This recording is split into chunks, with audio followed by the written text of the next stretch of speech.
All right, so let's talk Saturday football, shall we? Let's talk Buffalo Bills and the Denver Broncos. Brett, every time we talk about the Bills, we start with you.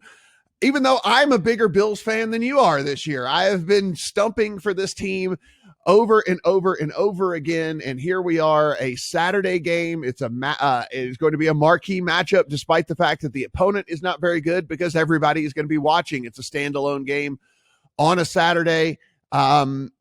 You look at what we're getting out of the Bills. We're not going to get John Brown back. It looks like they're going to wait one more week to have him back on the field. That being said, Gabriel Davis has stepped up to be a nice little third option there. Cole Beasley as the number 2 option has worked out so far. And of course, Steph Diggs is just going absolutely bananas every single time he steps on the field.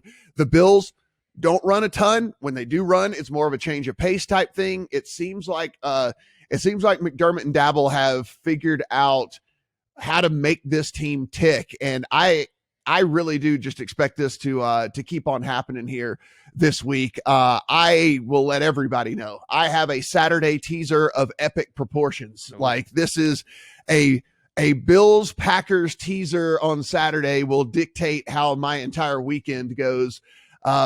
Brett, how do you think this 6-point spread right now looks to you? I'm a little surprised it hasn't gotten closer to 7, given all of the Bills support right now.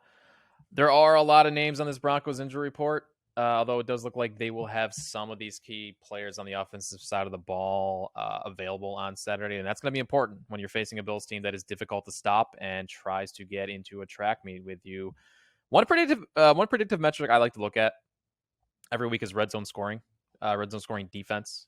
Such huge leverage plays over small samples can be misleading if you're diving into these numbers, especially for a defense that does not perform well outside the 20s. That's not to say Denver's defense hasn't been solid this year. It has, but this is the number 1 red zone scoring defense in the NFL, while they're 13th in defense DVOA, 21st in points per play defense.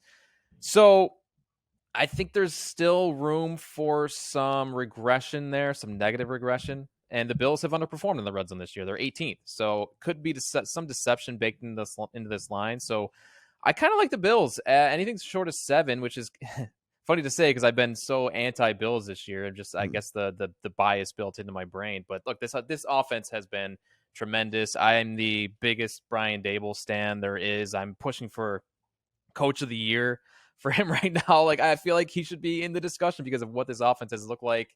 Like you said, they don't run the football. But they still run play action as much as anybody in the NFL, and it's working. Like, it's such a hard offense to prepare for. So I love what they're doing, and I think anything short of 7 here, I kind of like Buffalo.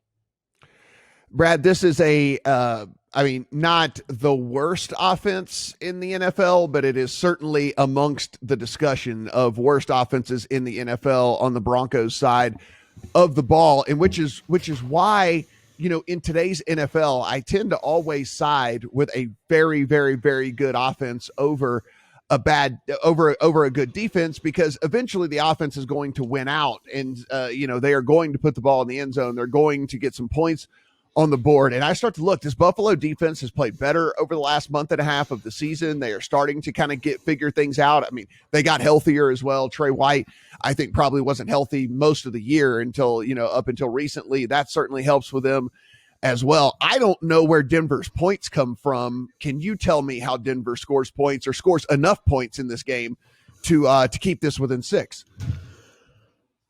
Well, they've got the weapons, haven't they? I think the Broncos are a very high variance team just because of all the kind of deep balls that they throw. So obviously, those are just variable plays. Sometimes you hit them, or most of the time this season they haven't hit them. They've been bad at them. But when they do hit them, they can, he went for like 10 yards an attempt last week without his left tackle and with Fant leaving early. So they can do it. It's just quite hard to predict when they're going to do it. I'm not really sure. The thing I'm most confident about here is the Bills scoring points. As you say, it's a smart scheme. I've got them number 1 in early down success rate for the entire season now. Allen's he's a top 10 quarterback PFF grade, top 5 passing unit by EPA. So they're excellent. And what they'll do here, I imagine, is the Broncos are down 4 cornerbacks here. So I think they're going to come out 4 wide and just pass 80% of the time. and I would imagine they go up and down the field. So I guess the question is how you want to play it. I would probably on the handicap would definitely lean the Bills way, -6 I think it is currently.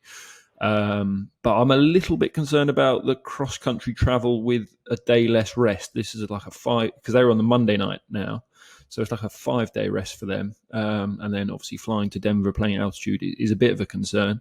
So I'll probably prefer the over 49 because I do think that we get enough YOLO balls with all these weapons from Locke that we score points, or you stick with the Bills team total around 28. So that's how I'm playing it. Probably those. Yeah, overs. like I said, this is the opener of a teaser leg for me, taking the Bills down to a pick 'em and pairing it up with the Packers here, the second game